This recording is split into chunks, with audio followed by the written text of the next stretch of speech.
Hello everyone, welcome to the channel. আৰু এটা নতুন ভিডিও সমাজ বিজ্ঞানৰ MCQ প্লেলিষ্ট তোমালোকক দি আইছো। আগতেও মই বহুত কেটা চেপ্টাৰ তোমালোকক থিওৰি বিলাক ধুনিয়াকে পঢ়াই দিছো, তাৰ ওপৰত MCQ দিছো। যোনে চোৱা নাই মই ডেসক্ৰিপচনত প্লেলিষ্টটো লিংক দি থৈ দিম, তোমালোকে চাই ল'ব পাৰা। আজি এই ভিডিওটোত মই তোমালোকক সমাজ বিজ্ঞানৰ ইকোনমিক্স পাৰ্টৰ যেটো চেপ্টাৰ মই দুদিনমান আগত তোমালোকক ভিডিও দিলো, সেই চেপ্টাৰটোৰ MCQ বিলাক দিম। কোনবাই MCQ বিলাক ডাইৰেক্ট চোৱাৰ আগতে মই এটাই সাজেশন কৰিম, তোমালোকে পাঠটো ভালদৰে পঢ়ি ল'ব লাগে। সো পাঠটো কেনেদৰে ভালকে পঢ়িবা, যদি নিজে পঢ়িছা কোনো কথা নাই, তোমালোকে যদি নিজে জানা পঢ়িবলে, কিন্তু মই নিজেও তোমালোকক পাঠটো ভালদৰে পঢ়াই দিবলৈ চেষ্টা কৰিছিলো। কোনবাই যদি এই ভিডিওটো চোৱা নাই, ডেসক্ৰিপচনত মই লিংক দি থৈ দিম। ফাৰ্স্ট থিওৰি পাঠটো ভালদৰে চাই লোৱা, তাৰ পিছতে এই MCQ খিনি কৰিবলৈ চেষ্টা কৰা।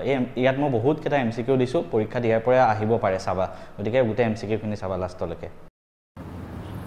এতিয়া আমি এটা এটাকে MCQ বিলাক চাই যাম। ফাৰ্স্ট আছে বিনিময় প্ৰথাক মুদ্ৰাৰ ক্ৰমবিকাশৰ ডেছ বুলি ক'ব পাৰি। সো বিনিময় প্ৰথাক মুদ্ৰাৰ ক্ৰমবিকাশৰ প্ৰথম পৰ্যায় আছিল। মুদ্ৰাৰ ক্ৰমবিকাশৰ প্ৰথম পৰ্যায় আছিল বিনিময় প্ৰথা। নেক্সট প্ৰশ্নটো আছে মুদ্ৰাই যি কাৰ্য কৰে সিয়ে মুদ্ৰা। এটো কোনে কৈছিল? মুদ্ৰাই যি কাৰ্য কৰে হেতুৱে মুদ্ৰা। এটো কৈছিল ওয়াকাৰ বুলি এজনে।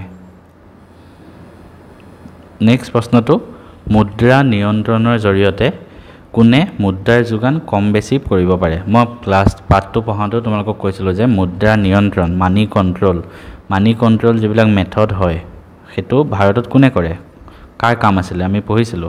কাৰ কাম আছিল? কেন্দ্ৰীয় বেংকৰ, ৰিজাৰ্ভ বেংক অফ ইণ্ডিয়াৰ কাম হ'ল এটো। নেক্সট অৰ্থনীতিবিদ ক্ৰাউথাৰৰ মতে কোন সকলে বেংকৰ পূৰ্বপুৰুষ আছিল? কোন বেংকৰ পূৰ্বপুৰুষ আছিল কৈছিল এবাৰ।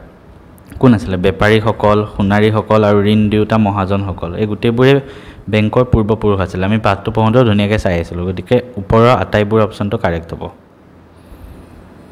নেক্সট প্ৰশ্নটো যি মুদ্ৰাক তুমি যদি গ্ৰহণ নকৰা তেন্তে আইন উলংঘা কৰাটো নুবুজায়, সেই মুদ্ৰাক কি বুলি কোৱা হয়? চোৱা মুদ্ৰা দুটা টাইপৰ আছিল, যে এটা বিহিত আৰু অবিহিত।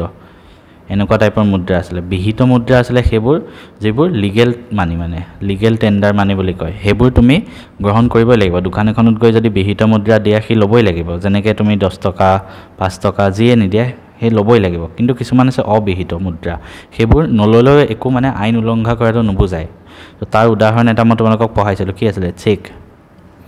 চেক মুদ্ৰা আছিলে অবিহিত মুদ্ৰা। এইটো যদি কোনোবাই গ্ৰহণ নকৰে সেইটো আইন উলংঘা কৰাটো নুবুজায়, গতিকে অপশ্যনটো হ'ব অবিহিত মুদ্ৰা। নেক্সট মন্টে শব্দটোৰ ঠাইত জাৰ্মানসকলে কি শব্দ ব্যৱহাৰ কৰিছিল? মন্টে শব্দটোৰ ঠাইত জাৰ্মানসকলে বেংক BANCK এইটো শব্দ ব্যৱহাৰ কৰিছিল। তাৰপিছত 1656 চনত স্থাপিত ছুইডেনৰ আটাইতকৈ পুৰণি কেন্দ্ৰীয় বেংকটো কি?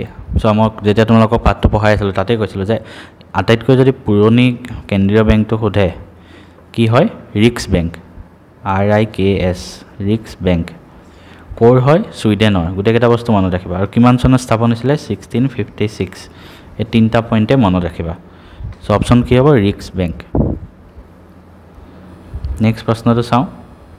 ভাৰতত কিমান চনত বেংক অফ হিন্দুস্তান নামৰ প্ৰথমটো বেংক স্থাপন কৰা হৈছিল? চ' মই কৈছিলোঁ ভাৰতৰ যদি আমাক ফাৰ্ষ্ট বেংক খোলে ইণ্ডিয়াৰ, কিহৰ? ইণ্ডিয়াৰ। ফাৰ্ষ্ট বেংকটোৰ নাম হ'ল বেংক অফ হিন্দুস্তান। কিমান চনত স্থাপন হৈছিলে? 1770। মনত ৰাখিবা। একেদৰে অসমৰ ক্ষেত্ৰত যদি সোধে অসমৰ প্ৰথমটো বেংক, যদি আসামৰ ক্ষেত্ৰত সোধে প্ৰথমটো বেংক কিমান চনত স্থাপন হৈছিল সেইটো মনত ৰাখিব লাগিব। 1926। নাম কি? গুৱাহাটী বেংক।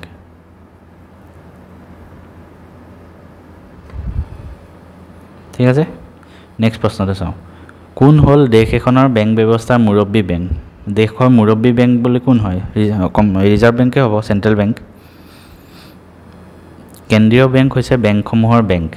এইটো শব্দ কোনে কৈছিলে? চেমুৱেলছন বুলি এজন ইকনমিষ্টে কৈছিলে। কেন্দ্ৰীয় বেংক হৈছে বেংকসমূহৰ বেংক।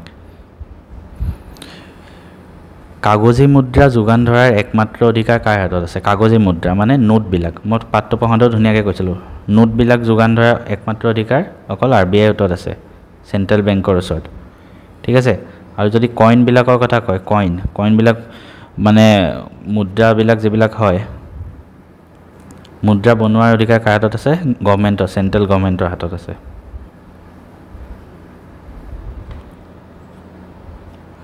নেক্সট ভাৰতৰ কেন্দ্ৰীয় বেংক ভাৰতীয় ৰিজাৰ্ভ বেংক কিমান চনত স্থাপিত হৈছিল কিমান চনত 1935 মই পঢ়াই আহিছোঁ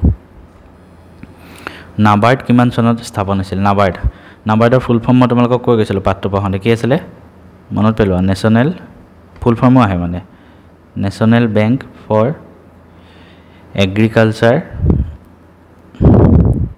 এণ্ড ৰুৰেল ডেভেলপমেণ্ট কিমান চনত স্থাপিত হৈছিলে 1982 মনত ৰাখিবা